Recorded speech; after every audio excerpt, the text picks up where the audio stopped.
क्या वाकई ईवीएम या चुनाव प्रोसेस में कोई गड़बड़ी हुई? मैं आपको बता रहा हूँ, ईवीएम के बिना नरेंद्र मोदी चुनाव नहीं जीत सकता है। इसमें से कागज निकलता है, वोट मशीन में नहीं है, वोट कागज में है। आज हम बात करेंगे एक ऐसे मुद्दे की जो भारतीय राजनीति में हलचल मचा रहा है। कांग्रेस नेता राहुल गांधी ने हाल ही में एक बड़ा बयान दिया है, जिसमें उन्होंने महाराष्ट्र विधानसभा चुनाव 2024 में मैच फिक्सिंग का आरोप लगाया और अब बिहार में भी यही होने की आशंका जताई।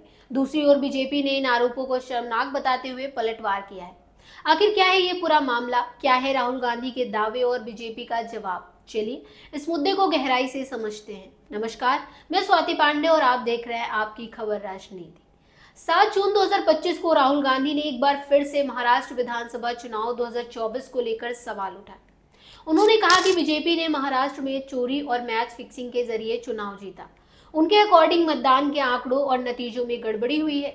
राहुल गांधी ने भी ये चेतावनी दी कि अब बिहार में होने वाले चुनाव में भी यही मैच फिक्सिंग हो सकती है।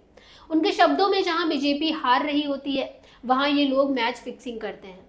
राहुल गांधी का ये बयान कोई नया नहीं है। वो पहले भी इलेक्ट्रॉनिक वोटिंग मशीन, ईवीएम और इलेक्शन प्रोसेस पर सवाल उठाते रहे, लेकिन इस बार उनके निशाने पर बीजेपी की महाराष्ट्र में जीत है। आइए पहले समझते हैं कि महाराष्ट्र में क्या हुआ था। नवंबर 2024 में हुए महाराष्ट्र विधानसभा चुनाव में बीजेपी, शिवसेना, एनसीपी गठबंधन ने शानदार जीत हासिल की। बीजेपी ने 132 सीटें जीती, शिवसेना ने 57 और एनसीपी ने 41 सीटें हासिल की। वहीं विपक्षी गठबंधन एमवीए, जिसमें कांग्रेस, शिवसेना, उद्धव ठाकरे और एनसीपी शरद पवार शामिल थे, उनको करारी हार का सामना करना पड़ा। कांग्रेस को सिर्फ 16 सीटें मिली। राहुल गांधी और विपक्ष का दावा है कि नतीजों में कुछ गड़बड़ है। उनके अकॉर्डिंग मतदान के आंकड़े और नतीजे आपस में मेल नहीं खाते। लेकिन सवाल ये है कि क्या राहुल गांधी की ये आरोप सही है? क्या वाकई महाराष्ट्र में कोई मैच फिक्सिंग हुई? और अगर हाँ, तो इसके सबूत क्या है? राहुल गांधी ने अपने बयान में कोई ठोस सबूत नहीं पेश किया, लेकिन उन्होंने ये जरूर कहा कि ये मैच फिक्सिंग अब बिहार में भी हो सकती है। आइए अब बीजेपी के जवाब को देखते हैं। बीजेपी ने राहुल गांधी के आरोपों को सिरे से खारिज कर दिया। पार्टी ने इसे शर्मनाक और निरा आधार बताया। बीजेपी का कहना है कि राहुल गांधी अपनी हार का ठीकरा दूसरों पर फोड़ रहे हैं।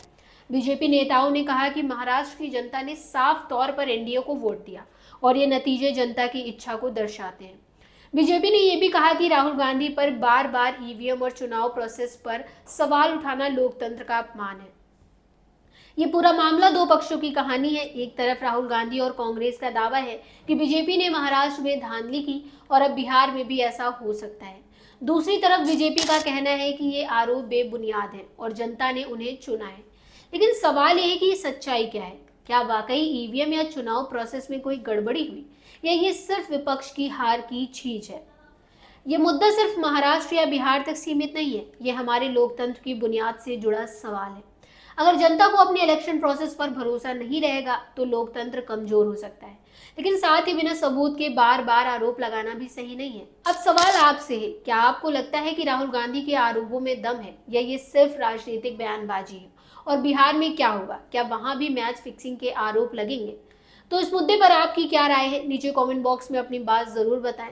अगर आपको ये वीडियो पसंद आए तो लाइक करें, शेयर करें और हमारे चैनल को सब्सक्राइब करना ना भूलें। मिलते हैं अगली वीडियो में, तब तक के लिए गुड बाय।